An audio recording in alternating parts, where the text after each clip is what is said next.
I see your bird burn. I don't know the words. Throw it off. Throw it off? I don't know. Designed and directed by his Red Right Hand. Yep. It's from his 1996 album Murder Ballads. Right. Where every song is, in fact, a murder ballad, including the duet with Kylie Minogue, Where the Wild Roses Grow. Mm-hmm. Which Imagine if that was the Scream song. Would be amazing. I just heard it in every Scream movie ever. Yep. That sounds pretty great, actually. An entire album of just songs for the murderer in your life. Yeah. Yeah. Was the shitbag to Kylie? No. Okay, good, great. Then we can No. say, all right. No. The reason he asked her to do the duet is because he's like, if you look at the lyrics of Better the Devil You Know, it's one of the saddest songs I've ever heard. Mm-hmm. Because it's basically a woman saying, no, I know that you cheated. I know you're horrible to me, but I'd rather be with you than try and find anyone better, just in case there is no one better. He's like, that song's morbid. It's horrible. It's depressed. I want her to do this this duet with me. Mm-hmm. And then that kicked off the indie Kylie phase. Yeah. So no, to my knowledge, not a shitbag to Kylie at all. All right. Indie darling Kylie Minogue. That's the one. So underground. So underground. Hi, I'm Charles, and past my prime, fuck you. I'm Reed, and I don't want to get stabbed again. And I'm Christopher, and fuck the fuck off. And this is Dirty Little Horror. First of all, a podcast takes a lot of work, okay? You have to organize the guests, you have to do a Google Calendar, and you build a following. It takes a long fucking time, and I've been working on it for a while. Look at me, Damien. It's all for you. What have you done to him, you maniac? Don't you ever raise your voice at me. I am your mother. Movies don't create psychos. Movies make psychos more creative. What's blood for, if not for shedding? Look what you did to him. Listen, asshole. Halloween, Texas Chainsaw, Dawn of the Dead, The Hills Have Eyes, Amityville Horror, Last House on the Left, Friday the 13th, and A Nightmare on Elm Street, My Bloody Valentine, When a Stranger Calls, Prom Night, Black Christmas, House of Wax, The Fog, Piranha. It's one of those, right? Right? 7 days. When we started this podcast, do you remember that you wouldn't let us do a Scream movie until we had a certain number of listeners? Yes. And now here we are, day after its release. Yep. And because we still have that many listeners. We've come so far. We come so far. Yeah, I believe it was a real low number too. It was like 500 people. Was it? Yeah. You never told me what the number was. It was 500 people. It was 500 frequent listeners per episode. And once we hit it, I was like, we can do Scream now. And we have that now? Oh yeah. Wow. But the thing is, like, I was like, at the time that seemed like a big number. Yeah. And yeah, I was like 500 people? 500 whole people. I think, how long did it take us? Were we on season 2 or 3? Yeah. Fully into season 2. Yeah, absolutely. Okay. Like, can we now? Are we? I don't know how long it took us to get 500 listeners. So I remember. it's whatever. Should we warn everyone that we're all separately in various states of bad mood? Oh, sure. You guys can. I was using my bad mood energy to create a good episode, but I think you so, want I to think we be still a big Debbie Downer. Go Yeah. right ahead. Yeah, I think we still can pivot into insane energy. Okay. Whatever. I applied for a job and didn't get it. Boo. I got 2 interviews. Boo hiss. And then, as per Reed's theory, they were going to ghost me until I sent a follow-up email. Uh-huh. And it was the most personality-laden follow-up email I've sent since the last time I sent a follow-up email to a job interview, which got me that job. Yep. And got a real shitty form email back. Yeah. They didn't answer any of my questions from my follow-up email. It did not. It probably was like, okay, we have to give this guy something. Yeah. So now I am cranky. But they also might be like, hey, remember that big old weirdo? We have an opening. Let's get him. Based on that reply, I doubt it. Okay. I think in the room you were probably very charming. I was. Yeah. But they can both fuck off now. Now you hate. Let's go burn the theater down. Yeah. I hate that theater and everyone in it. Yep. So you don't want to go see that show? Fuck you, Daniel Radcliffe. Yeah. I want to see that show. No, you Okay. can't. Not allowed. We're protesting. You can't. What about the August Wilson? That's where Cats is going to be, isn't it? I don't know. It's wherever Cabaret was. I'm not going to see any shows ever again, I think. Oh, just Yeah, I'm done with theater now. Nope. I hate theater, actually. Yuck. Mm-hmm. The entire industry. I hate sitting in a seat looking forward at something. What are you doing right that now? cuts out a lot of things. I'm sitting sideways. The seat's facing this way. No, I'm I'm not going to face this way now. Okay. Part of my protest. Is now it involves sitting and looking. Shit. And shitting? My eyes are shut. What are you going to do with under the toilet? Side saddle? Yep. Which I have to do anyway because the bathroom's so small. You don't have to. You kind of got a shit side saddle in there. And what is the toilet if not the theater seat of the bathroom? Yeah. You get a good view of everything. And sometimes it's a musical. I want a mirror set up so I can see the TV from the toilet. Sure. I think you have to throw away your squatty potty. Why? Because the creator of the squatty potty was just arrested in Utah for child porn. Yeah. We're not allowed to use squatty potties anymore. Okay, but that's an off-brand. No, it's not. Isn't it? No, I got it from Amazon. It's my old squatty potty, yeah? Still the same one? Yeah. Yeah. All right, I'm going to throw it away and then get an off-brand one. Yeah. There you go. That seems like a waste. You could just continue to use it since the money's already spent. There needs to be something there because you can't... I need the squatty potty elevation to stop me from burning my knee on the hot pipe in the bathroom. That's what used to make me touch that pipe. No. I will touch that pipe if I put my feet in the ground. Put one leg in the bathtub. Yeah. Put the other one right against the wall. See, I can't touch that squatty potty. Since I'm all leg. Yep. If I put my feet even a few more inches above the ground, I'm like falling over backwards into the toilet. Yeah. Have you ever seen that real tall guy get out of that car on Family Guy? That's her on a toilet. Have you ever seen me get out of a car too low to the ground? Yeah. I have to like back out. I just wonder how people in movies or like people getting out of cars at red carpet events don't look like it's the hardest thing to do is to get out of a car, the backseat of a car. Don't they usually have someone helping them out? Because like getting out of an Uber at night, I'm just like, oh, how do I? This is.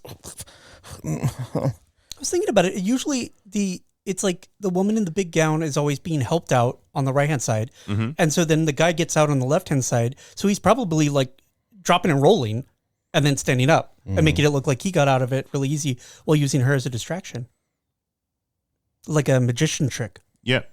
Also, how do they just not have wrinkly clothes from wearing a seatbelt? Yeah. Rich people are different than us. Yeah. They can afford space age fabrics. And probably, I assume, whatever deal with the devil has some clauses. Figure out how to get out of a car without looking like an oaf. I know all of the Queen's outfits had an extra lining sewn into them all so that there would be less wrinkling. Oh, so more layers, less wrinkles? Yeah, so whatever movements of her body or any royal sweat, I guess, would go into the first layer first. And that would become wrinkled. Royal sweat. And then the outer layer would be less affected. Oh, fascinating. The amount of energy and engineering into making an old lady look better. So we never saw Liz's boob sweat. Yeah, heaven forbid. Yep. I'm glad for that. I don't want to see that. Yeah, fair. The royal sweaty tits. The royal bazongas. The royal bazongas. Yep. That's the official term. Charles. Me. How did you die this week? Security camera prolapse. Interesting. Did the security camera catch the prolapse or cause the prolapse? Cause. How did the security camera cause a prolapse? Christopher. Oh, I remember. I was there. You were there. Yeah, I remember now. Well, read the story. So the Monday after the blizzard, we go to Kips Bay to watch Nirvana, the band, the movie. Nirvana, the band, the movie. Yeah. Which highly recommend Nirvana. Spectacular movie. It was so funny and so weird, and I still have. We was talking to Allison last night at dinner. We can't figure out how they did shit in that movie. The effects are insane. Yep. And it's like a mockumentary style. It's crazy. So Christopher and I are leaving the theater. We're talking about how amazing the movie is. We take a different street than we normally do because there are just lakes of water in front of sidewalks. Yeah. The Glee slushy. City slap it, yeah. Yeah. And we were like 1 block south of where we normally are when we walk to the train. Yep. And as we were walking past this random ass building next to a bodega, we just hear, "Hello, you're being recorded," from a tiny little security camera. So someone's put outside their apartment building door. And they wanted you to know. At the loudest that it could possibly be. I wonder how many times that's triggered per day or if it's set to be like overnight or something. The fact that you need a verbal security camera that is also next to several other security cameras It's crazy. There were like 3 on that and it corner. was a crystal clear voice just coming out of nowhere because it's quiet in that part of the city. Yeah, especially at that time of night. And the snow's made everything even quieter because it muffles everything. And just to have that hello. Oh No. Hello! You're being recorded. Okay, bitch. And Christopher and I stopped in our tracks and almost my butthole fell out and I died. Yeah, that sounds right. Yeah, it was crazy. I did not like it. That is not the path or the specific actions It is that I thought it was going to happen. unnecessary. If you want to have some kind of alert system, make it a big spotlight. I'd rather be lit up. Yeah. Yeah. If I could be terrified by Mariah Carey lighting, that'd be great. Yeah. Rather than have a voice come out of the darkness, fuck off. Well, like even robot or human voice coming out of the darkness, screaming hello at you at midnight Yeah, that's too much. is crazy. Because like a spotlight, at least you could just like do a little dance. I would twirl. Yeah, absolutely. I would like to see that. I would like to see that happen to you. So anyway, One chorus line of people. That's not the lyrics, you jerks. that's the only version of the song I know. You're both crazy. Reed, how'd you die this week? A new stress manifestation has hit my face. In the face? Yes. You love stuff in the face. Yep. How is there a new one? I thought you had them all already, didn't you? Apparently, there's like a new or a secret holographic foil manifestation. A limited edition. Stress manifestation Stress on your face. manifestation. A special shiny worth money? Yeah. I if I could trade it, I would. Could you eBay it? If I could, I would. What happened? What happened? I had to look this one up because I was like, why do I have this sensation? Because it doesn't happen even when I wear my glasses all the time. It is a stress-induced bridge of my nose tingling numbness that grows across my face the more stressed and frustrated I get. So it's like right on the bridge of my nose, not where the glasses sit, but on the top of the nose at the T-zone. And it just grows across like under my eyes the more stressed I get. And it's like this buzzing. It's not necessarily pain, but it is very weird and distracting. It could also be like migraine induced, but it's like a different type of migraine because I usually get them like that nauseous light hurts. But now it's like, nope, face get fuzzy. Quick question. Where was your most recent surgery? In my nose. Could Yeah, it apparently. be on that? Yeah, but it's not. I'm taking more allergy meds, and it only happens during like very stressful times. So apparently, getting the surgery unlocked a new ability for my body to show how I'm stressed. The stress has found a new space to run around in. Yeah. Oh, hello. It's so roomy in here. Yeah, there's like a space between the wall and the wall. Should you? Should I? No, I was just gonna let it turn to a stroke. Okay, fair enough. I mean, I'm dead already, so might as well. Hooray! We all are. Yeah. On the inside. On the inside, carved That's- out and hollowed. Is there a way to get it to go away? I don't think so. We just have I to- think this is my new normal. I mean, like when it happens, is there like a breathing, or is there like a No, calming, or just just like wait for it to disappear? I have to wait for it to disappear. Basically, it happens sometimes as I'm even going to bed, or not happens. It's like still happening, but I can feel it like grow and sometimes retreat, but not fully go away until I've like slept. But apparently, the way to make it go away is to not be stressed out all the time anymore. Good luck. I know. So dead.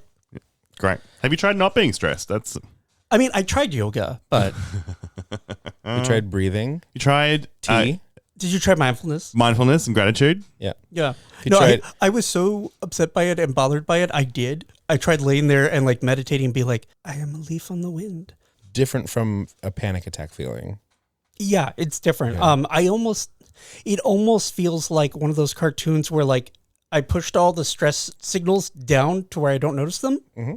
And so a new one popped up that I can't. It's like when a baby changes the type of crying it's making so that you have to hear it. Oh, yep. Mm-hmm. Because you could get used to one type of screaming, but if it goes like, Oh, like a siren. yeah, Whoop, whoop, Yeah, because that way you can't ignore it. Right. Interesting. Booty. Boots here? kind of like audio torture. Yep. Christopher, Yes. how did you die this week? Lust-based clumsiness. Go on. Well, it was end of work last week. I was on my way home, so it was a long night, very tired. It's like 5:30 in the morning, and going to the train station, heading down the stairs, and then coming up the stairs was a very tall, very broad, very thick man with a beautiful beard and a big nose. When you got off the train here? No, this is going to get on the train. And I was staring so intently to figure out, is this man actually handsome or is he just tall with a big nose, that I misplaced my foot on the stairs and had that moment where I briefly saw God. Yeah, it was that. I literally and held it together, didn't fall, but I came so close. I then managed to picture what would happen if I had continued to slide, and I would have perished. Yes. Because it's nothing but concrete and metal all the way down. Yes. And if I hadn't died immediately, the embarrassment would have made me get up, brush myself off, and immediately run and dive onto the third rail. Because no, none of that. I love that you had a moment of like a cartoon character from like the 30s being like, "Wow, what a day!" Yes. Whoa. Also, it was a cartoon character from the 30s that made this happen in the first place. Because I was literally like, "Oh, God!" at this dude. More like a Kate Hudson in any of her rom-coms where she's like, "Oh, ooh," and then her man catches her. He wasn't worthy because he didn't catch you. Oh, yep. You mean the Brooke Shields and Suddenly Susan? That too. Whoa. Yeah, who falls into the arms of a gorgeous man every time. Never once fallen into the arms of a gorgeous man. I do think it's funny that you were like, "Is he handsome or is he just tall with a big nose?" I'm like, the difference is what? Sometimes you have to Yeah, look I've been closer. caught off guard before. Yeah. We're Oh, like, really? Oh, it's like, yeah. When you get closer, you're like, oh, Yeah. all right. I still would, but still. No, still would, but I'm not going to look as hard. Yeah. Yeah. Yeah. Who among us hasn't been like, oh my God, he's so hot. Wait. Usually it's when they start talking. No, he's not. No, just on looks, just on getting a second, third look. Just a full-on Monet. Oh, yeah. I know what you're talking about then. Wait, Exchange? I looked twice now and I rescind my earlier statement. You're like, wait, that's not a ballerina. What? No, my brain was trying to think of the difference between Manet and Monet because I know like one did mostly the Seine River and the bridges and the lily pads, and then one did like the art history major in her just popped out. My brain couldn't. So I was like, well, it's a 50-50 shot. I don't know which one it was. Yep, she fell on Monet. From far away, she looks great, but up close, she's a big old mess. It's a quote from Clueless, which you've seen once, apparently. Once. I've seen it once. What? I'm still angry about it. I'm not about to watch it in a hurry again now. It's got two people in it I don't like. The guy from Scrubs you love. I love that guy. Yeah. Yeah. The guy from The Purgatory you love. Well, I don't need to watch Clueless to see the guy from Scrubs because the guy from Scrubs is now in Scrubs. Is it Scrubs 2? Scrubs 2? No, it's just Scrubs. Scrub 2. I'm calling it New Scrubs. Clean Scrubs? Washed Scrubs. New set of Scrubs. Brand new Scrubs. If you're watching it on Hulu, brand new set of Scrubs. If you're looking it up on IMDb, it's just a new season of Scrubs. Okay. Is it attached to the old one? Or Yeah. is it like, it's not even like... Yeah, nope. On IMDb, it's put up as a continuation. It's not like Will and Grace where there's two separate things now. Or like Doctor Who where there's 8 million different Doctor Whomstesses. Yeah. But or on like Gilmore Hulu, Girls. but on Hulu, it's now separate. Brand new Scrubs. Yep. Okay. So does that make JD a Disney princess? Yeah, that sounds right. No, it makes Ellie a Disney princess. Okay. I love him. It's Sarah Chalk, and you know it. Don't be difficult. I don't play about Scrubs. Okay. You know this. All right. Jesus Christ. There have been 2 episodes of the new Scrubs that have come out. I have cried twice. I saw something on TikTok the other day where they fall on the ground. A lot, yeah. Yeah. But they don't kiss. All right. Peak comedy. You Did they watch ever your kiss? fucking mouth. Did they ever kiss? JD and Turk? Yeah. No. Oh. Is Turk's wife in this? Yes. Okay. Good. She's back too. Yes. Good. I liked her. But her and John C. McGinley are in reduced capacity. They are special guest stars. So they're not in every episode.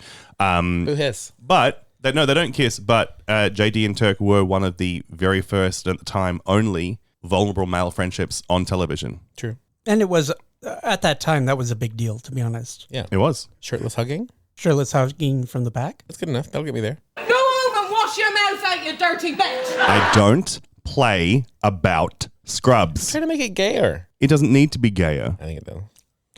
Should we do a movie? Yay! Could we? Yes. Yes. All right. We have a hard out. We have So another hard out. This is a second of 3 hard out recordings. the hard out season. The hard out season. This week, barely the day after it got released, although it'll be a week before you hear it. A slip of a girl. Hot off the presses. It's been less than 24 hours since we've seen it. This is not a slip of a girl. This is an old biddy at this point. It's been 30 years. We're doing the latest film in the aforementioned 30-year franchise. It's Scream 7. I've been planning this for a long time, Sydney. Your daughter is the same age you were when this all started. Is your mom gonna let you out of your cage tonight? You thought you could protect her.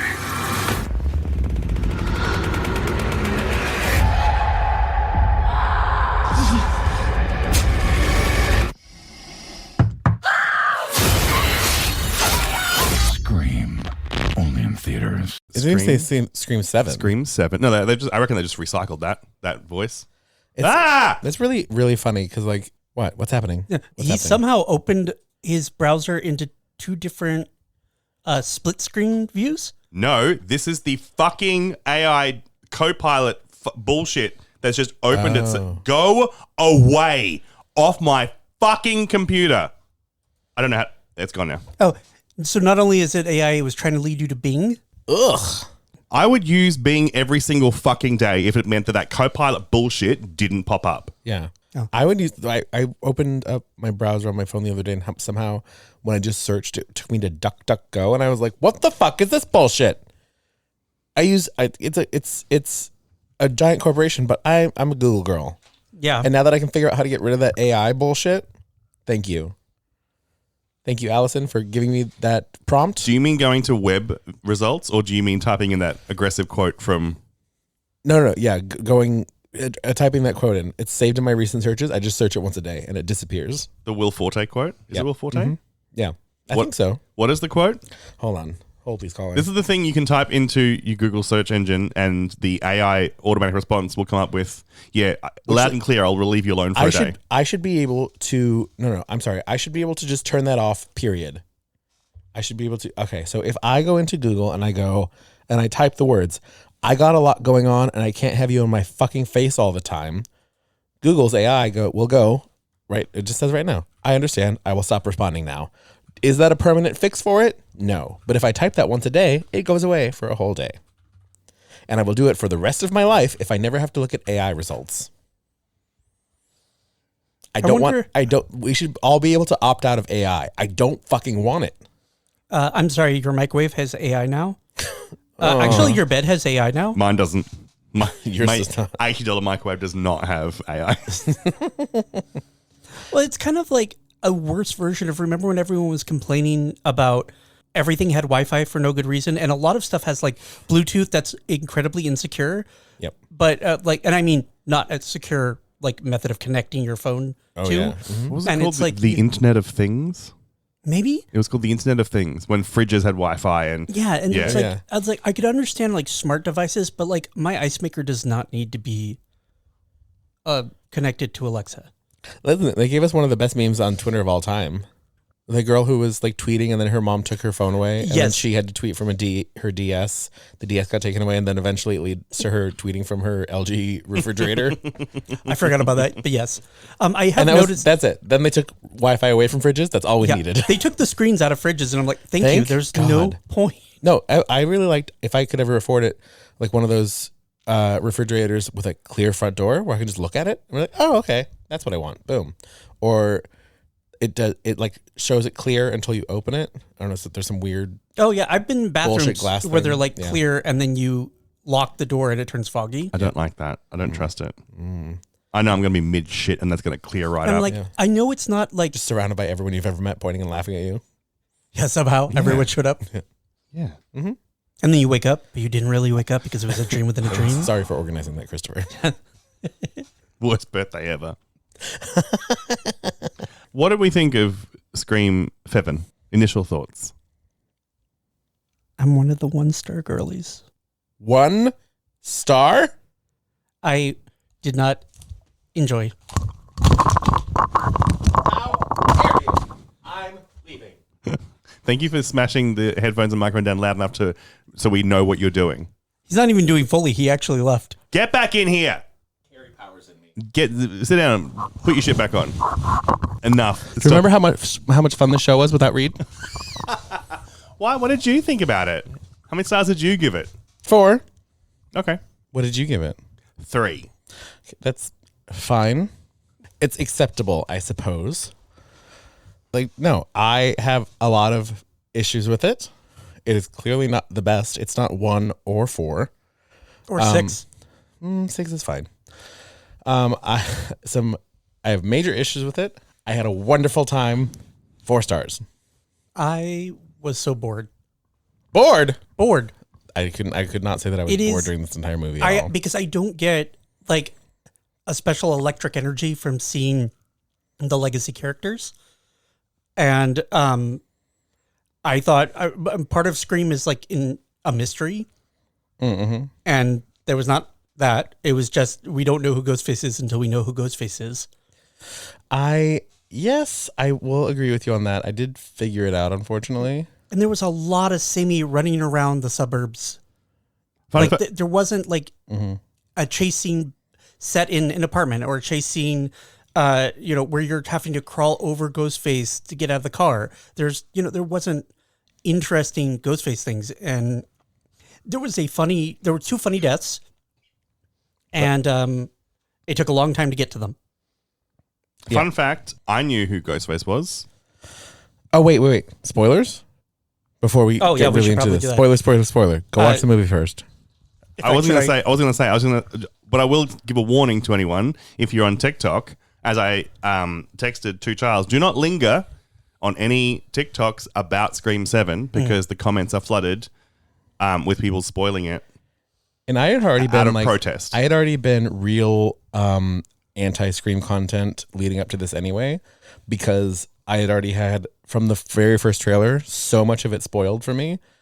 And again, a big issue I have is a lot of that part. Mm-hmm. Oh, the trailer is garbage. Giving away the entire opening sequence, pissed off in the trailer, about that is insane. That is a huge issue for me. But I even stuff that Scream itself was putting out, I would be like, scroll past, no, bye. I don't want to see any more of the fucking movie. My thing is, we were expecting that the trailer was going to be like, oh, we're going to get surprised, No, everything that happens in the trailer is the movie. Yeah, straightforward. There was no twist. More time in between. Yep. Mm-hmm.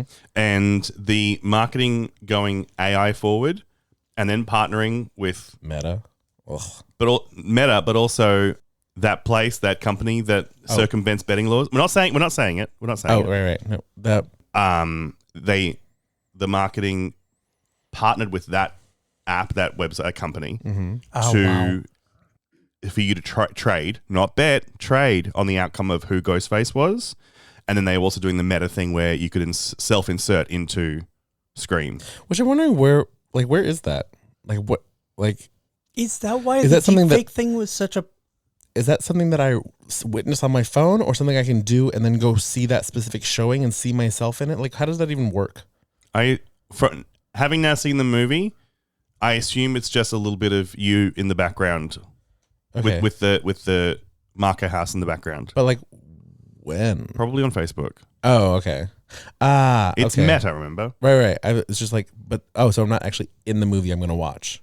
At the cinema? That's what I was assuming they were doing. I don't think so. I thought that they'd done some sort of weird technology where like, hey, I'm seeing this at this time. You can put yourself in the movie somewhere. I don't know if that's possible.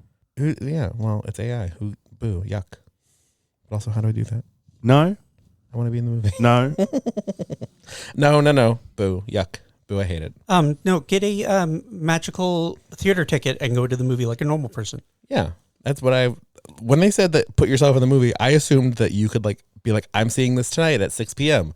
Put me in this screening, please, at this location.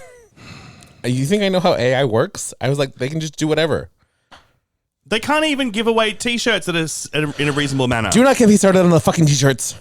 Should I do a spoiler warning? Spoiler warnings now. Yep. Oh. Okay, so spoiler warning. This is a brand new movie. See it or don't. It's fine. See it. But, it's there. It's directed by Kevin Williamson. Its writers are Kevin Williamson, Guy Bussick, Guy Bussey, and James Vanderbilt. It stars Neve Campbell, Courtney Cox, and someone named Isabel May. Yep. But mainly it stars Anna Camp. Does it? More than Isabel May. No, wrong. No, as in she's more of a star than Isabel May. Oh, so sure. she should get higher billing. Well, so is Joel McHale and Ethan Embry. Yeah. No, I don't care about Joel McHale. He is this movie of guys. And so are Mason Gooding and Jasmine Savoy Brown. Yeah. Why are you so against Isabel May? I don't know who she is. So She's the daughter. Yeah, I don't know who she is. McKenna Grace should be higher, but still. I pulled it from IMDb and she was like the third person listed. I was like, because she's the daughter. Yeah, she's the main character. She's not even the main character in her movie. She very much is. This movie has some content warnings: immolation, home invasion, and unrealistic depictions of how a person in a mask can recover from a fire extinguisher to the face. Yep. Very specific. Not a single bloody nose when those masks came out. I mean, being in the Ghostface costume itself, among several movies, it's been like you basically take almost no damage, and you could be suddenly 6'5". Yeah. So, and the strength of some sort of eldritch being. Yeah. And the ability to see around corners while wearing a mask. It's like swings and roundabouts, really, because you can get the crap. You do get the crap kicked out of you when you're in the Ghostface mask, which I like. You take it, yeah. Also, who's producing these costumes for people to get? And why do all of them look good? Why aren't some of them from Temu? And they were like, shit, I don't have time to get another one.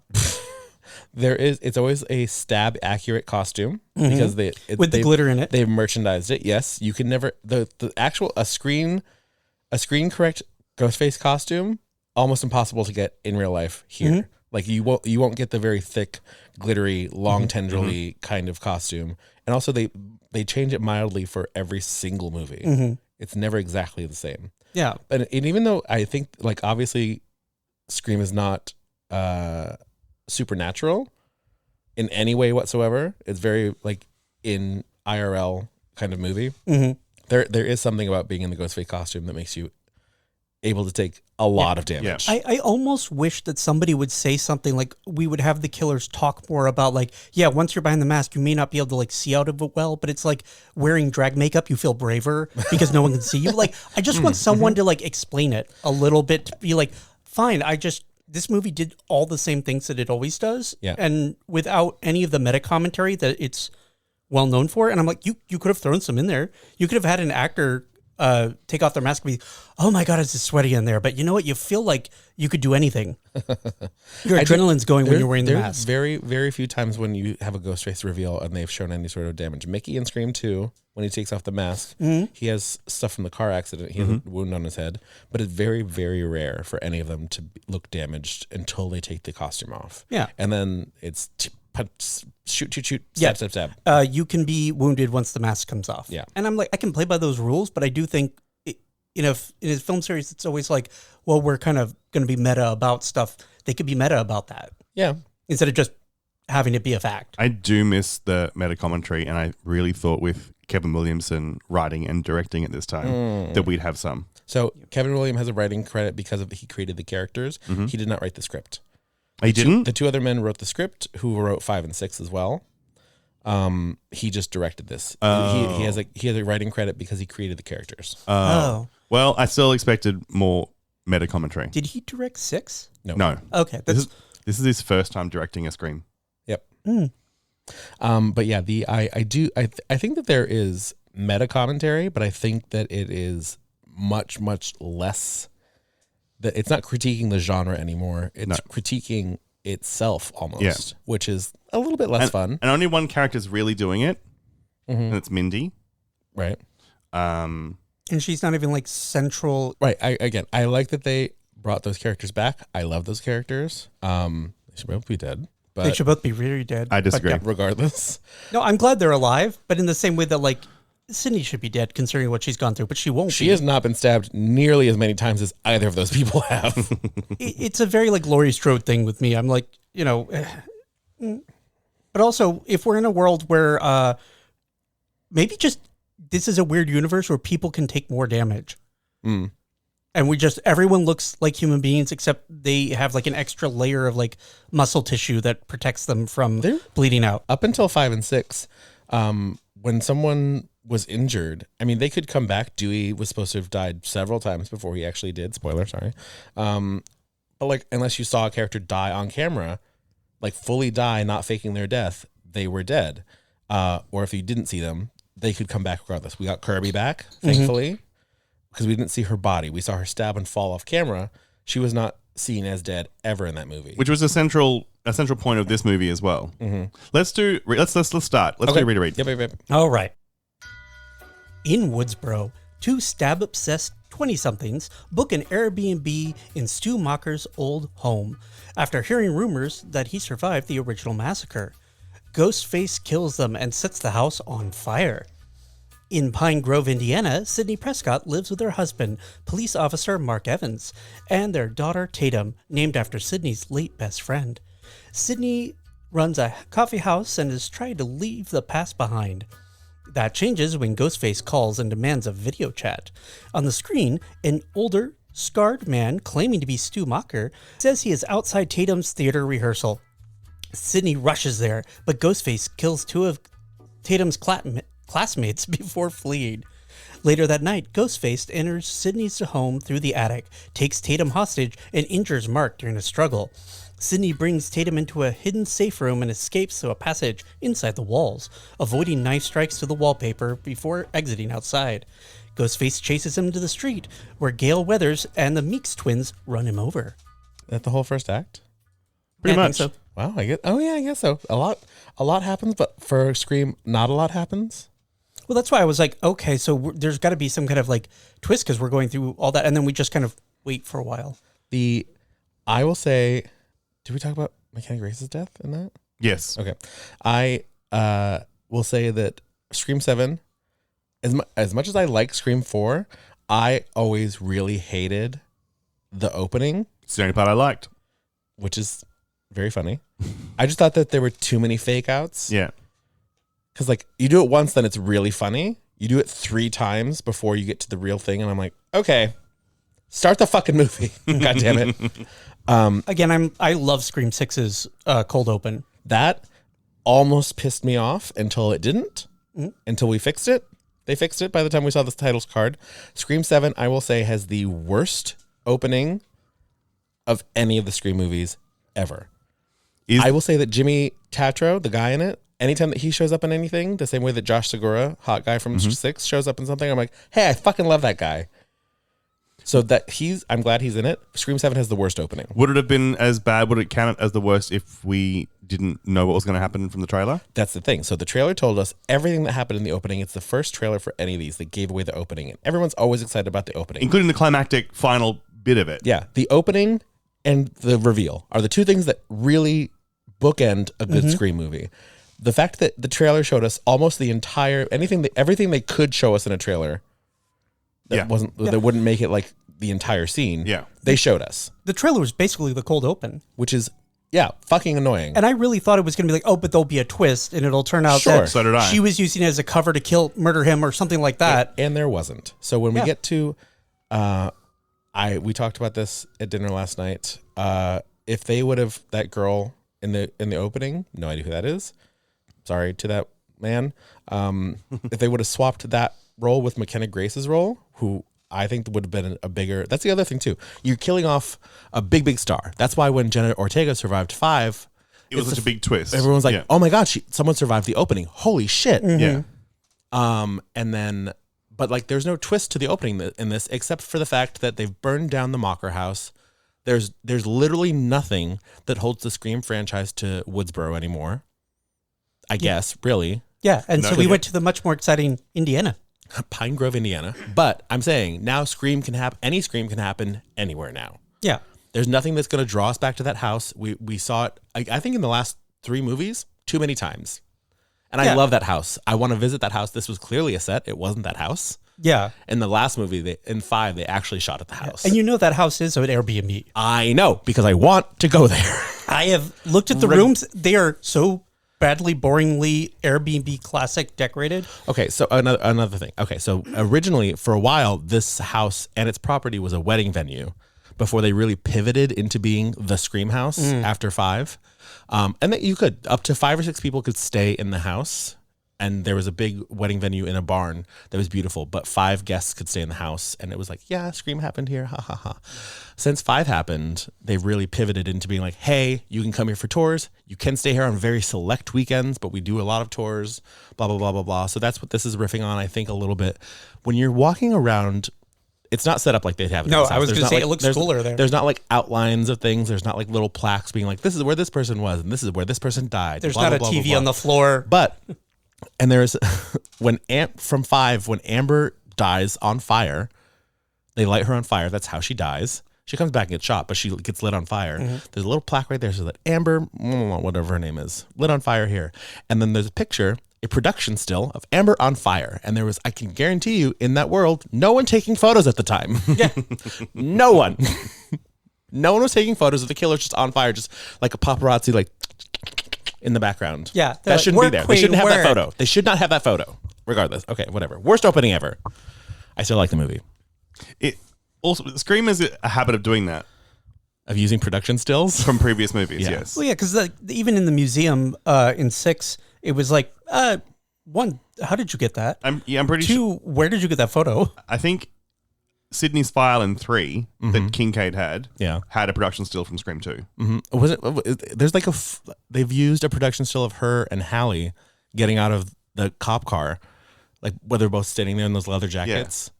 Like that's been used in another movie before. Like who took this photo? Yeah, and I could see where that's like a jokey meta thing, but it's also like, okay. In 5, when they bring up photos of Billy before he makes his cameo, it's production stills from Scream. You couldn't just have a behind the scenes photo that someone had somewhere. It has to be the one where he's posing with his arms crossed for a camera. Yeah, it's like, oh, it's a Neff Campbell headshot in her FBI file or something. Right. Yeah. Yeah, it was a shitty opening, but I think the opening would have been much more successful if we didn't see it coming, if we didn't know about it, because it's all in the trailer. Yeah, including the final kill, the final kill. Yeah, it's literally in the trailer. I think it's one of the cruelest ghost faces. Yeah, because like she very specifically says, like in the kitchen, dying on fire is my worst nightmare. So the last thing I would want to do, and then he immediately lights her on fire. Yeah.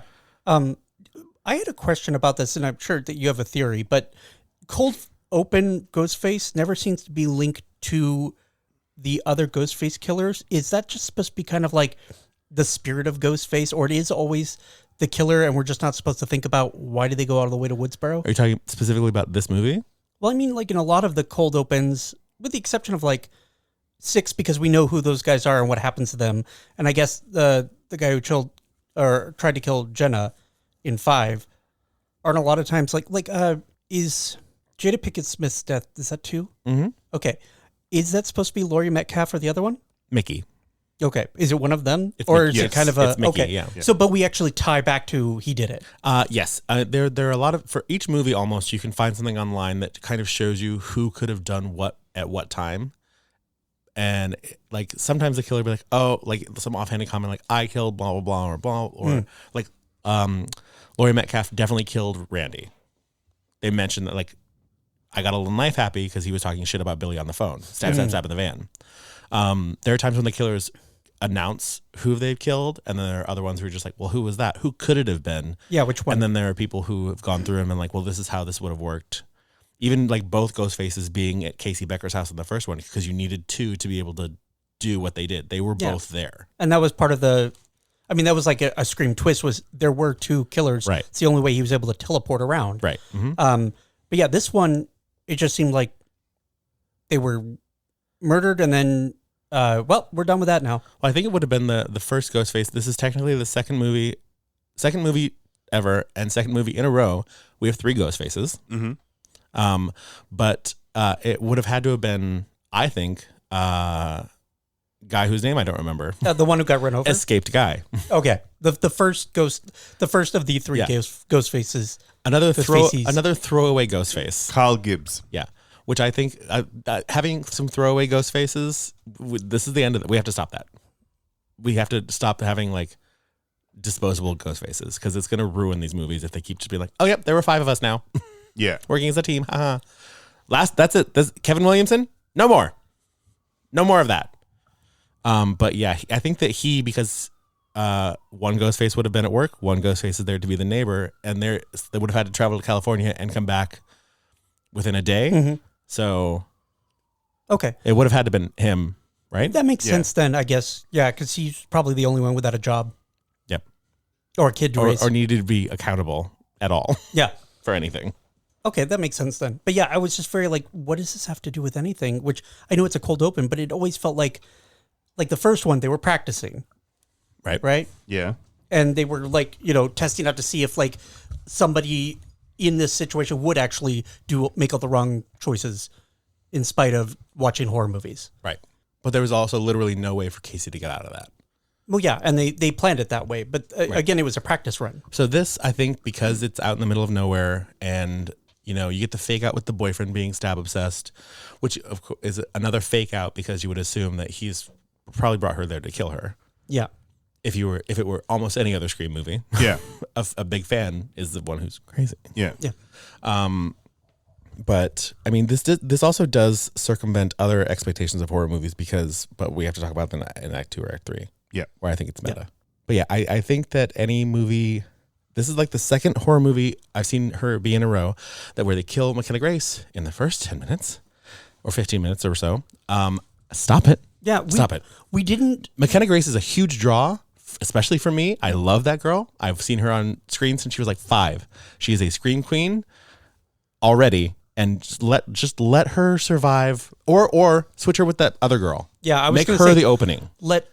Either make her the star for the opening, or give her a little bit more time to do anything. That's the thing. When 5 happened, Jenna Ortega was Jenna Ortega, but wasn't like now Jenna Ortega. Mm. Yeah. So having her be the main kill, everyone's like, oh my god, they're going to kill off Jenna Ortega. That's so crazy. Oh wait, no, they didn't. Or like all the teen girls from 4, all the fake blah blah blahs. Where it was like one from Pretty Little Liars, one from 90210, one from they had gotten all the TV girls to all die in the beginning of that movie. I agree that McKenna Grace should have been the first kill, the pre-credit death sequence. Otherwise, being a big draw in a horror movie and getting bumped off early on, it's like a sweet gig. Yeah. You get to be in all these big movies, but also you have to work too hard. I had heard her death was kind of spoiled for me. Okay. Months ago. Oh. Months and months and months ago. They had, but I was like, that's a rumor. You know how many rumors I hear about all these movies before they come out, and maybe 10% of them are actually true. Mm-hmm. That I heard that her death happened in a theater, but that's all I knew. Okay. So when we were getting there, I was like, oh, here we go. I was like, well, that's what you get for practicing your wire work alone. Crazy that they just left 2 teenagers alone. Yeah. Also, this school has wire work money? The high school has a fly tower in their theater? No. My God. They let children rent it? When Tatum walked backstage with Ben's the boyfriend, right? Blonde. When they walked backstage to their high school dressing room, I went, what? Out loud. That mansion of a dressing room? What the fuck dream? Listen, it's a very rich high school, obviously. It's a very like suburban-y money place. Mm-hmm. Money place. A money place. It's a rich white neighborhood, essentially, that all these people live in. It's practically it's suburbia. A gated community. The backstage of a high school has an aesthetic that's crazy. Yeah. That's absolutely insane to me. And that's the other thing is it was such I feel like they could have even leaned into the locale and made it interesting by being like, you think you're safe in a gated community suburbia, and everything has this sheen to it, and yet you still aren't safe. Right. Yeah. That would have been interesting, but this was still just a town. Yeah. I feel like a lot of this movie, my problem was that they didn't go to the level that they needed to make it special to compare to the other ones. Well, I think because Woodsboro was such the place for a majority of these movies, and now we have no connection to that. I think that a lot of the sweeping shots of Pine Grove, Indiana, that make it look also so much like Woodsboro. Yeah, I was like, is another thing that says this movie, these killers could happen to you anywhere USA. I got really tired of the sweeping shots of autumn leaves. I have to be honest. Really? If you're not going to release the movie at Halloween, if you're not going to have the movie come out when it's autumn outside, What's the point? You know what we need? We need snow time Ghostface. We haven't had one. We haven't had Honestly, winter Ghostface. I thought it'd be fun. Yeah. I want something different, and that's why I think I liked 6 so much, because the New York setting.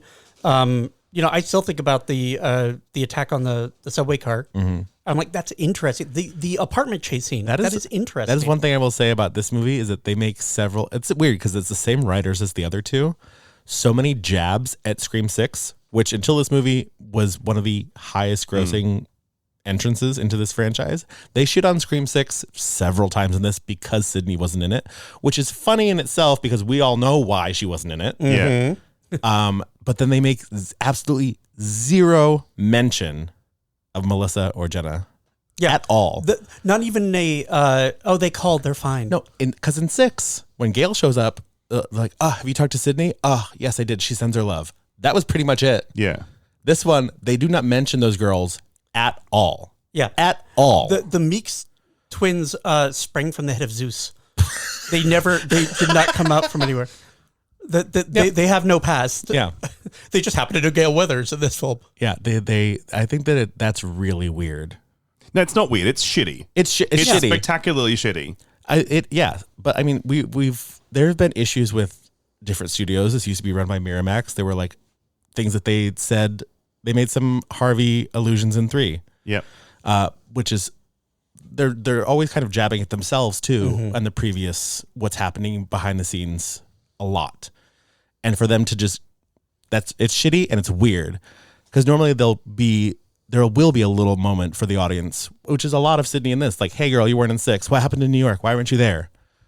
There's a lot of that, which we didn't need because we knew that 1 or 2, 6 or 7. All right, there we get it. She wasn't amount. there. Yeah, but to not mention those girls at all is absolutely wild and shitty. Yeah.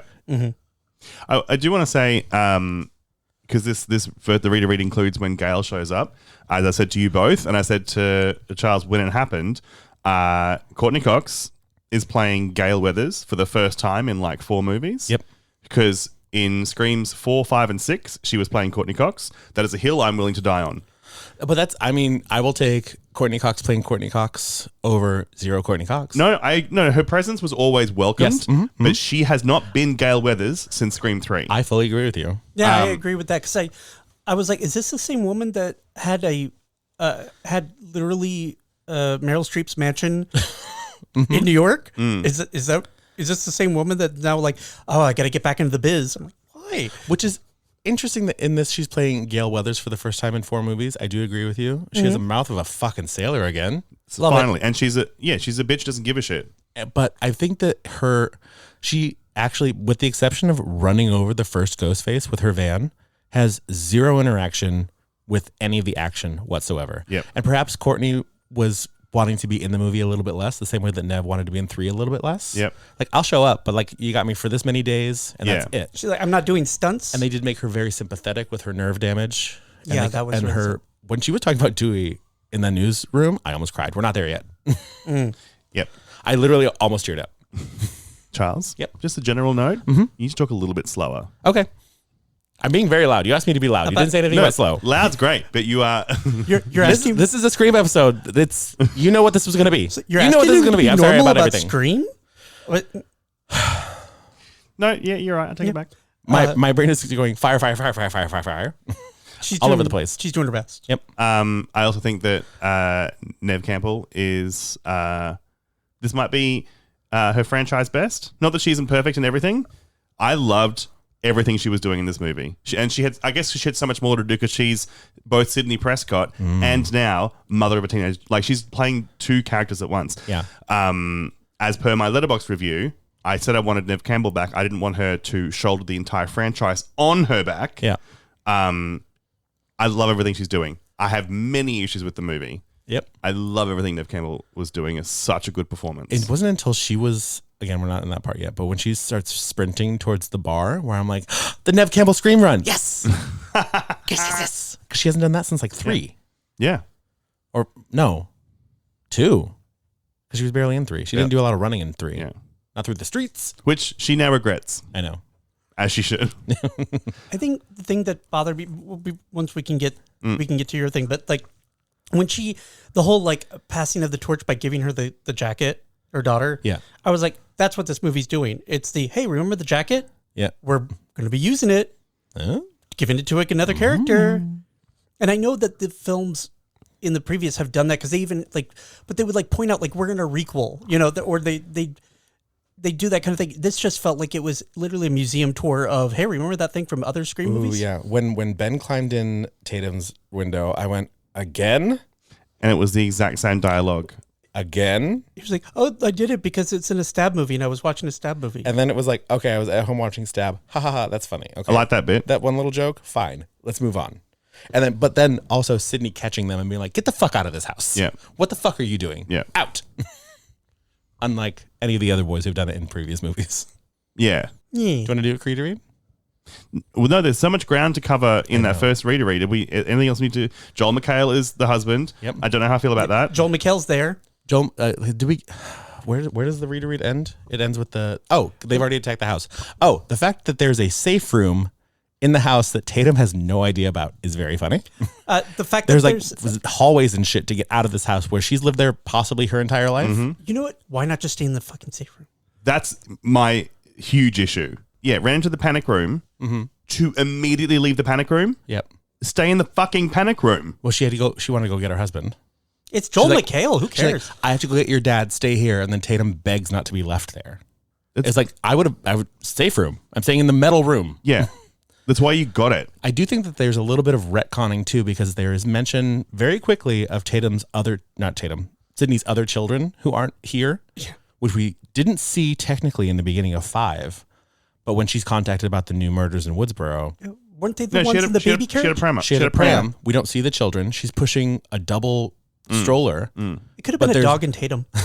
But we see that she has 2 children, and there's no way they could have aged those kids up quick enough to be in this movie. So those kids are with grandma. Yeah. Tatum was also alive at the time, just not in a pram. Yeah, but they also had in 5 they had her husband Mark, and everyone assumed it was Mark Kincaid. And he was Patrick Dempsey was meant to come back, and then for he this couldn't, movie and couldn't. So they were like, yeah, no, she married a different Mark who's also a cop. Mark Evans. Sydney as a type. Yeah. So now she shares a last name with Maureen Evans, who was Jada Pinkett Smith. Oh, okay. Yeah. Maureen Prescott, Maureen Evans. Now she's Sydney Evans, which is wrong. She's Sydney Prescott. Fuck off. Even someone said, oh, Sydney Prescott, it's Mrs. Evans. Oh, the Mrs. Evans drove you up the wall. It is not. I was like, you're wrong. You have a stage name and you have a mom name. Yeah. Your stage name is Sydney Prescott, goddammit. Mm-hmm. I think I'm going to call now that I forgot what it is, I was going to make a Chapel Roan joke. I don't know Chapel Roan's real name anymore. Tiffany? Jeanette. Who are you asking? Babs. I don't know. Is there anything else from the first chapter, the first act that we need to cover? I'm trying to think. Right before they all get stabbed in the house, or the Ghostface attacks in Sydney's house, which is crazy. The police come in, they do a sweep, quote unquote sweep. Terrible sweep. There's 2 closets by the front door, one on either side of the door. They do not check. Don't even look at it. And then they didn't look in the fucking attic? Didn't look in the attic. Are you crazy? I remember thinking that too, be like, we didn't check the attic? I was looking at the closets on both. There's one on both sides of the front fucking door they didn't open. Yeah, and I'm like, and they didn't turn on lights. They didn't take a broom handle and sweep through it. There's so many things I was like, they didn't check under a bed. They didn't check behind a particularly thick coat rack. Yeah. There's so many places Ghostface could have hidden. These cops also suck. All the cops in these movies suck. Apparently, no cop has ever seen Stab. They're the only people on Earth who have not seen Stab. Yeah. All right. Creed to read. Are we going to move on? Okay. Yeah. Otherwise, we'll all complain and Charles will have his synapses fire forever. That's very true. The unmasked attacker is Karl Gibbs, an escaped mental patient. At the institution, Supervisor Marco explains that a John Doe resembling Stu was recently released and had no memory of his past. Sydney and Gail are unsettled by the possibility that Stu may still be alive. Sydney agrees to give a televised interview with Gail to draw out whoever is responsible. While Sydney is on television, Tatum meets her friends at a tavern so the Meeks twins can analyze the suspects. Ghostface attacks again, killing 2 classmates and stabbing the twins. Tatum tries to leave with her boyfriend, but finds a laptop in his car running a deepfake test that turns his face into Stu Marker's. He says he was only trying to prove it could be done. Tatum hits him with the laptop and runs. Ghostface chases her through the streets. Her boyfriend catches up, but is repeatedly stabbed by Ghostface, confirming he is not the killer. Dun, dun, dun. I was thinking I should have changed that part where the Meeks twins gather everybody in the bar, because it should have been the Meeks twins gather everybody there so that they can get their SAG card. Yep. Because I mean, they have other projects going on. Yeah. Mason Gooding is going to star in Hard Eyes 2. Okay. Which is going to be funny. Did you see that? No, I didn't see that. No, I never saw the first one. One of you saw it with me. I saw Hard Eyes. You saw it with me then? Yeah. Yeah. They're making Hard Eyes 2. I keep meaning to No, watch it. I'm saying, sorry, I didn't see that Mason Gooding was going to be in Hard Eyes 2. Yeah. Yeah. I'm interested.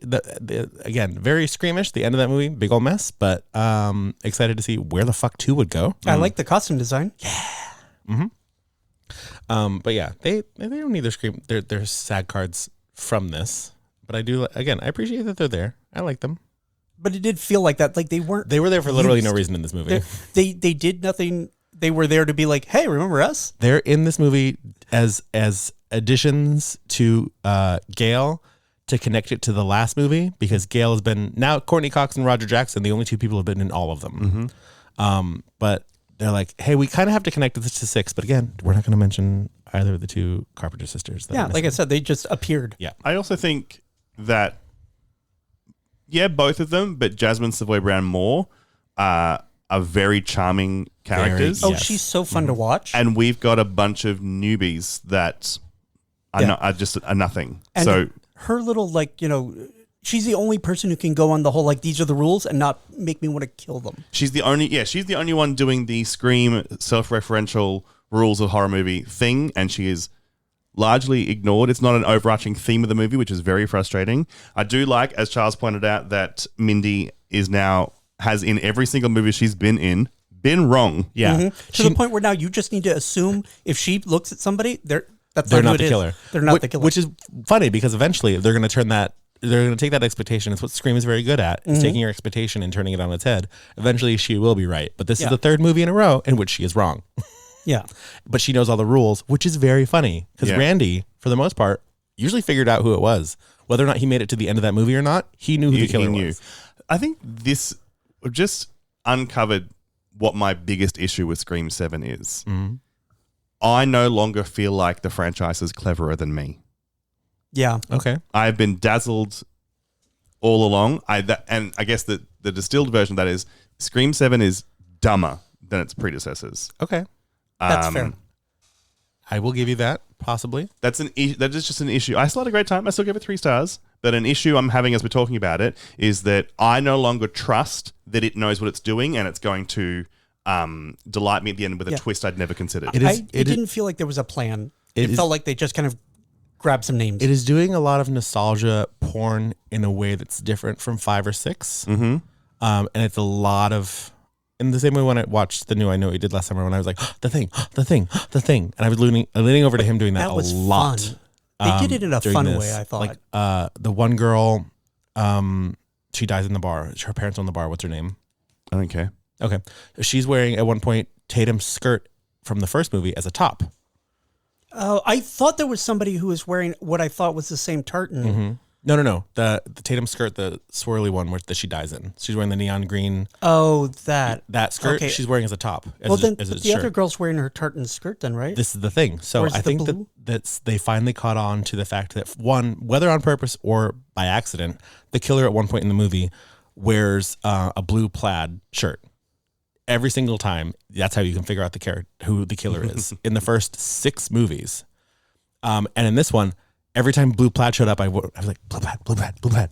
Because there was 2 things but they put it on so many people that boom. Okay. They finally realized that's how fans are figuring it out. I thought my brain said, it must have been Tatum's, because I was like, I recognize the plaid, and I thought I recognized the boyfriend's blue sweater, like that shape of it. But I was like, also everyone's wearing, the 2000s again. Yeah. So it could have just been, normal kids doing normal stuff. But they just put so many people in blue plaid. I was like, okay, so they finally, whether those 6 movies were on purpose or not, the killer wore blue plaid at one point in the movie.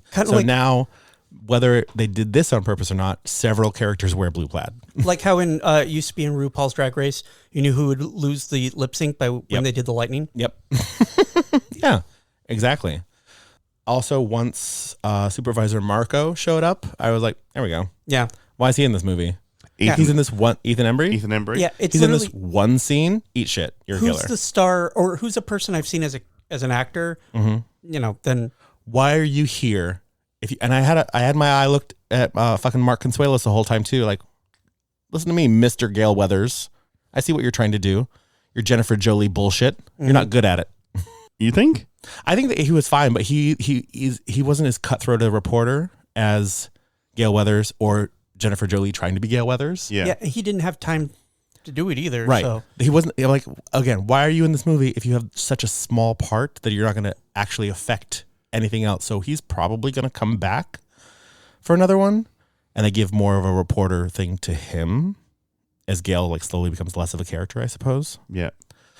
They're setting him up to become a Gale Weathers type. Yeah. But he's not there yet. So why are you here? What are you doing? Do we just need like a handsome newscaster to like make everyone think you're a killer somehow? Just to counter. I don't know. Yeah, and see, there was a point where I was just like, I don't even care. Look, I think it's a very clever idea to have Mark Consuelos play a small role in this if he's set up to be in future movies in bigger parts. But I don't think they're thinking that far ahead. Yeah, it didn't feel like they had a plan. I was very like, okay, we're just gonna make it to the end of the movie, and that's I want to enjoy and actively watch this kind of movie, and I think that's where I was like, this mystery is not. There's no mystery. There's nothing for me to latch onto to try to like figure out. Right. Whereas I Know What You Did Last Summer remake cool. One that I liked about it is that we had our legacy characters, but we put a lot more focus on the new characters. Yeah. And we did winks and nods to things, but in ways that were either plot relevant or we did a subversion of it once we got it. Yeah.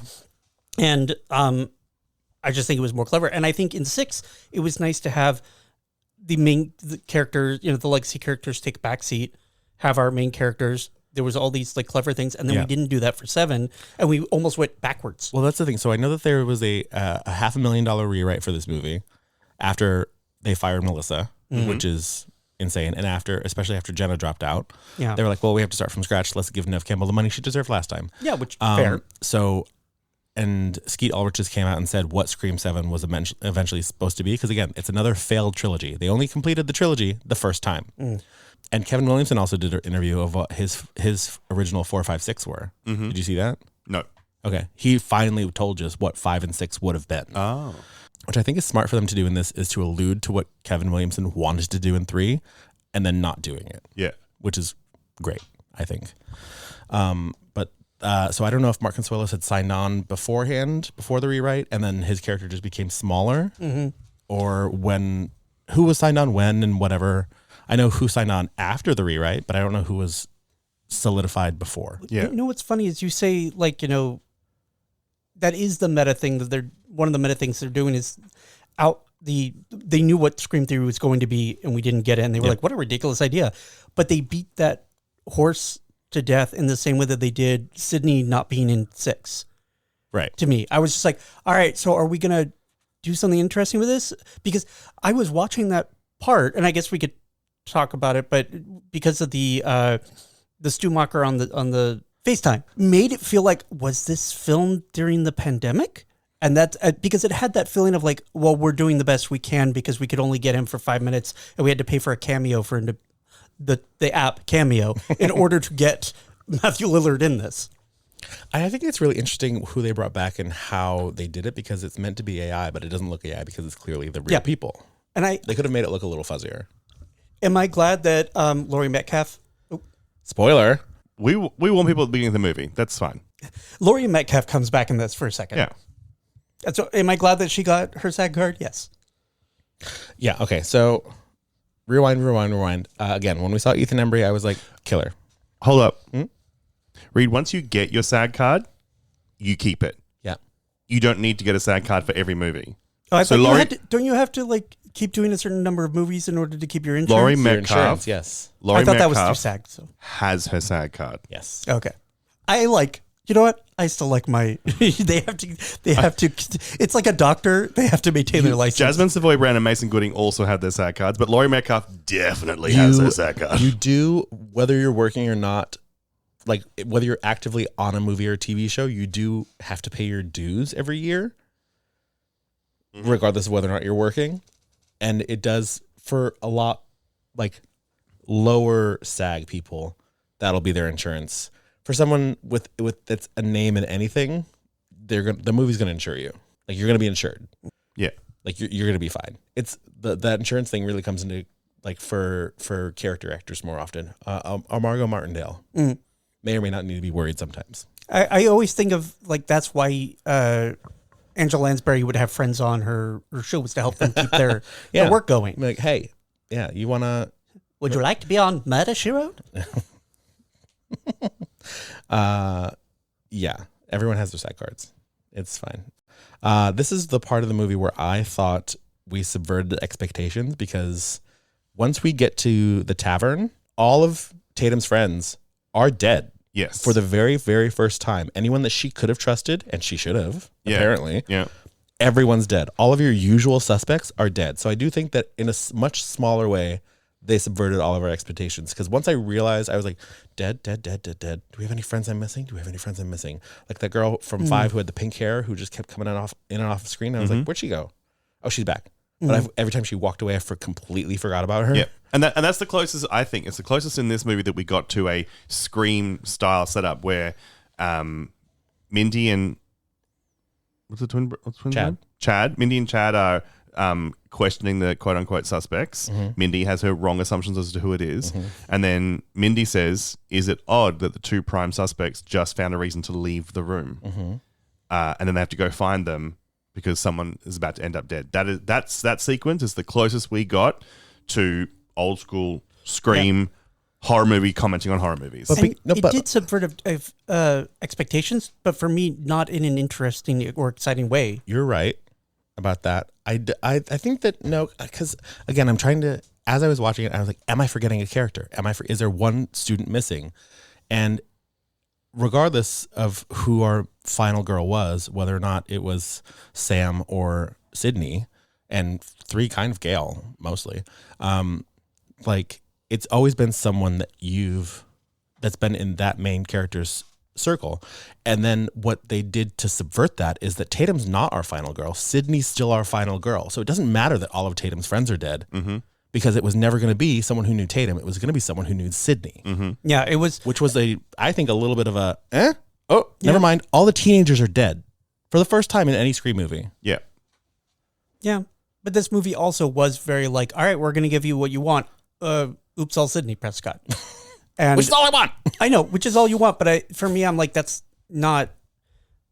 Then there's so many things I think we could have done that would have been more interesting and maybe not. It's kind of like how M. Night Shyamalan became well known for having to have a twist at his films, whether or not they needed them. Yeah. It feels like, well, Scream has to have this kind of subversion. We've done all of them, so the only ones left are the ones that no one wants. You know, it was almost a Mad Lib of a thing. And so that's what it felt like. Sometimes it felt like, you know, and Ghostface is, who do we have left? I don't know, someone. No, because once all the teenagers were dead, I tried to turn this part of my brain off because I just want to enjoy Scream. The first time I watch it, I just want to enjoy Scream, and be like, with everyone else. Yeah, and I had been like, okay, yeah, I figured out. Okay, so we do have. At this point, we know that there are 3 Ghostfaces because one's dead, and there's two Ghostfaces in this bar. Yeah, one's chasing Tatum out of it, and one's killing everyone in it. Yep. And one's chasing the Scooby Gang. And then I was like, where has this person been for the last episodes? They had 2 scenes, and then they're gone. It's like I said, Marley Shelton in 4. Who was such a red herring, and she was meant to be a killer before a rewrite. Okay, yep. We're doing a creator read? Yeah, I think, cheater read. Cheater read? Yep, that one. Is it Charles's turn? It's Charles's turn. Hooray! Did we talk enough about that? I think so. Okay. Well, I think we put more into it than they did for that midpoint. We're also rapidly running out of time. I've been thinking about it like an insane amount of time, so. Tatum reaches Sydney's coffee house and follows her mother's instructions to get a gun from the office safe. She shoots one masked attacker, but a second Ghostface is waiting at the front entrance. Stu calls Sydney and directs her to a final confrontation at home. Tatum is tied to a chair when the masks are removed. Marco, the institution supervisor, admits he created the illusion of, quote, Stu using technology and staged scenarios. Sydney's neighbor, Jessica, explains that after reading Sydney's autobiography, she believes Sydney became strong by confronting her trauma and intends to force Tatum through the same experience. During the confrontation, Mark frees Tatum and Sydney shoots Marco. In the partially renovated garage, Sydney, Tatum, and Jessica try to outmaneuver each other. Tatum wounds Jessica, but looking away gives Jessica a chance to rise and attack. Sydney and Tatum repeatedly shoot her in the head to ensure she's eliminated. Afterwards, Sydney reconciles with Gail, and Mindy is finally allowed to report on camera. It's so funny that the ghost face, one of the ghost faces, is revealed to be someone who's not mentioned in any of the REITs so far. Yep. And that's, I guess that's by design, but yes. But again, it's a big name in a decent big name in a movie who has, again, 1 or 2 scenes. Killer. I remember when she appeared, I was like, oh. And then I had to be quiet. When Marco said, oh, yeah, I can do AI stuff because I used to work for Google, I was like, yeah. Just so everyone knows, Reed held that against his butthole when he made that noise. That wasn't his mouth. Yep. Gambled and won.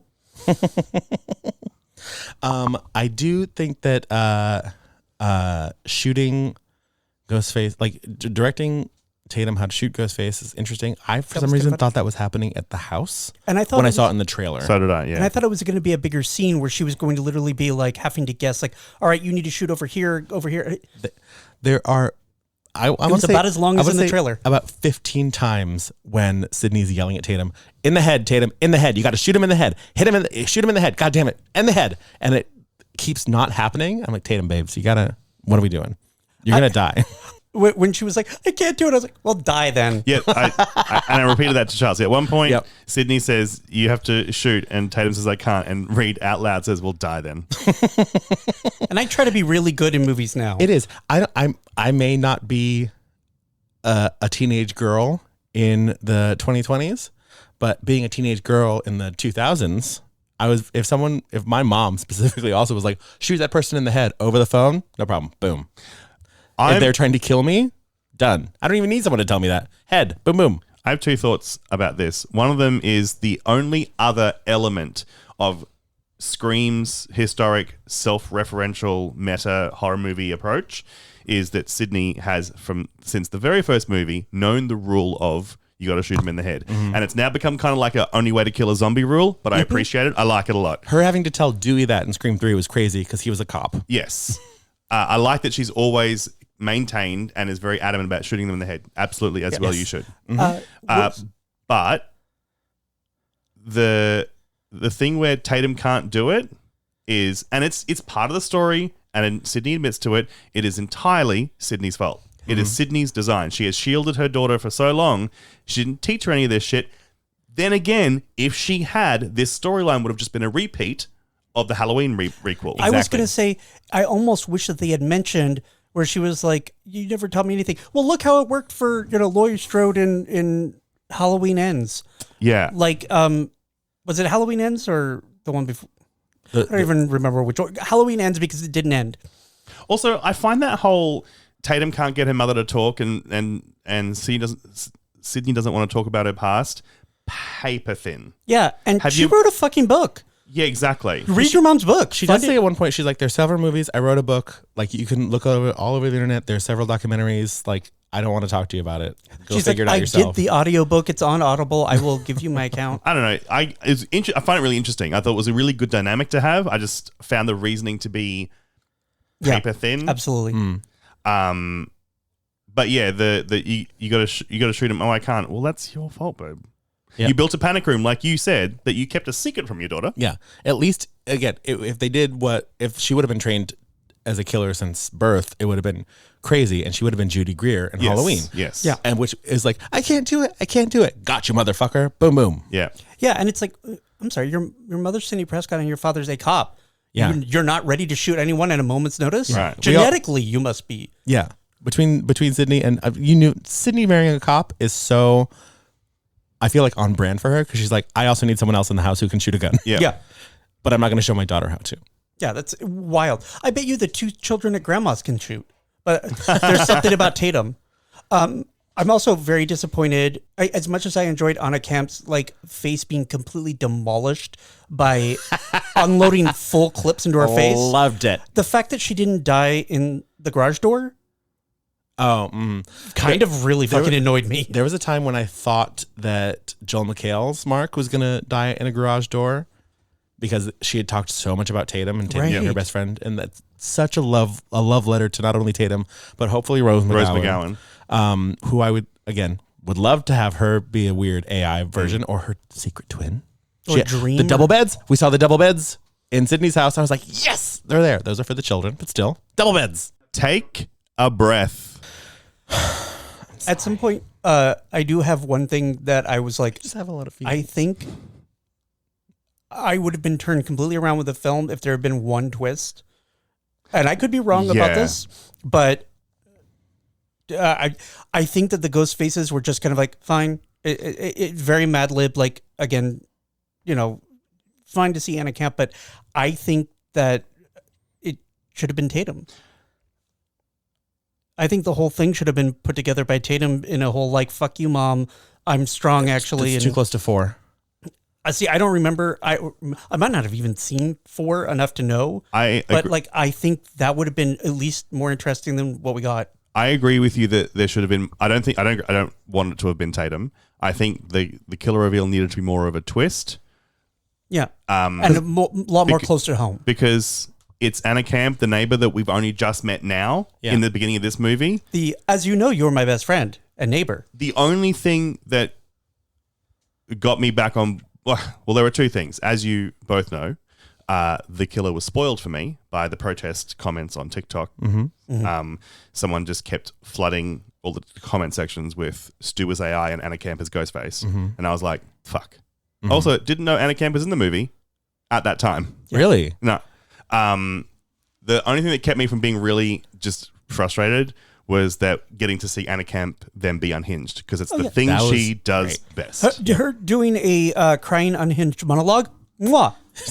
I'm speaking. We'll love it every time. That's what I think. Once I saw her, I was like, I'm not going to be mad about this, but it could have been better done. We could have still had Anna Camp and done it more interestingly. The way that this reveal happens when Sydney gets home, side note completely, there's someone sitting next to Allison who was wrong about literally everything that happened in the movie. And when Sydney was, I heard some of it and it was very funny. We enjoyed it. But at one point when the killer's on the phone, being like, where Sydney, where are you? I'm where the heart is. And the lady next to Alan goes, the theater. It's like, no, babe. Nope. The hospital? That's home, babe. It's home. So in the amount of time since Ghostface has attacked or Ghostface has been planning all of this, they've rewired Sydney's entire house to be able to put whatever they want on any screen at any moment.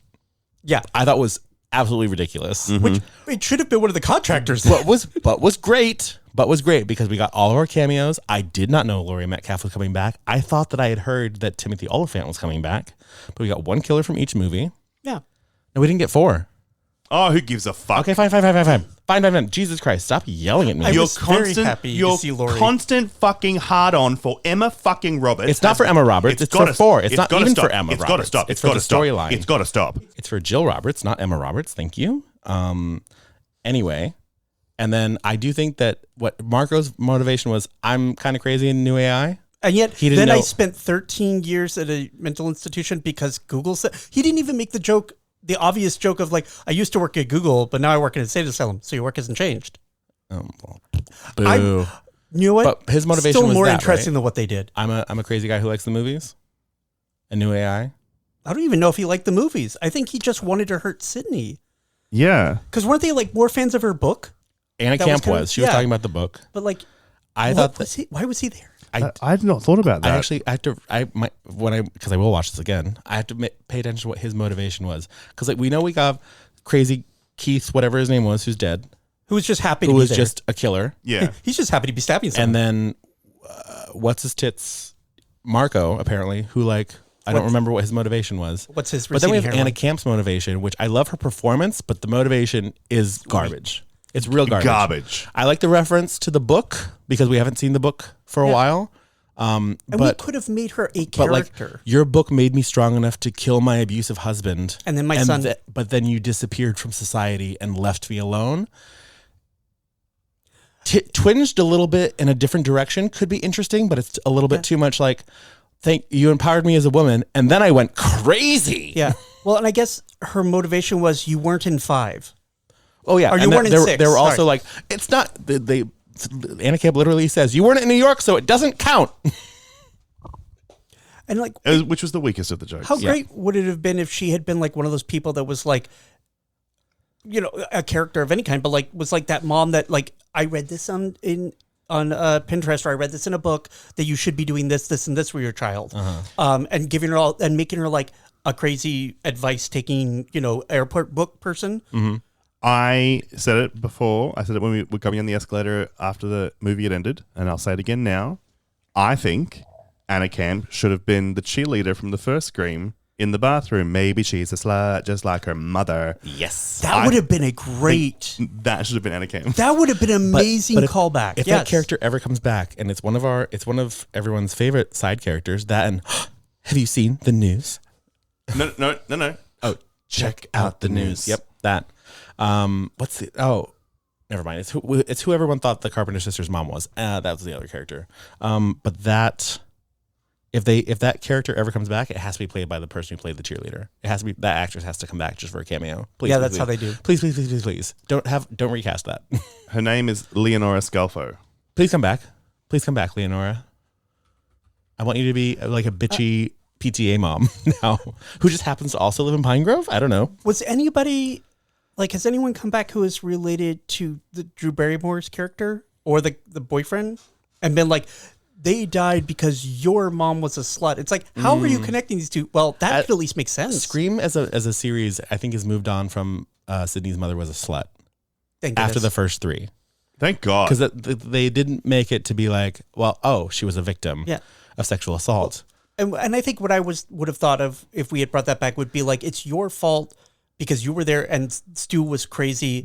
And so he decided to kill someone as a... Well, this is a rumor when Anna Camp was cast, because I knew that she was in it. I did not know she was Ghostface before I saw the movie. But there was a rumor months and months and months and months ago when she was just announced as the cast. Like they weren't even shooting the movie yet. That she was going to be Stu Macher's sister, who's referenced but never seen. And that she was doing a revenge.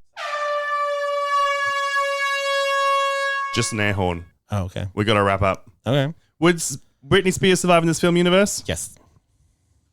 Would Leslie Ann Warren survive in this universe? Yes. And would Kylie Minogue survive in this universe? Fuck it, yes. Yeah. Your randomly generated duo for this week is Missy Elliott. Would Missy Elliott survive in this film universe? Fully. Yes. Yeah. Is it worth it? Let her work it. She'll put her thing down, flip it, and reverse it. All right. Is your feminine plan yet? And Ghostface wouldn't have known when to hit him. Exactly. Okay, yes. Patreons and emails. Do you want to do that, or do you want to get out of here and I'll save them for next week? Sorry, everyone. Okay, let's get out of here and save for next week. Sorry, everyone. It's your call because you have the heart out. I do have the heart out this time. I have a soft out. Well, you can find everything you need for this show at dirtylhorrorpod.com. You can find Charles at Charles Rockhill. ROCKHILL. You find Reed at Reed Black Comics on Instagram. And you can find me at Chrysopotamia.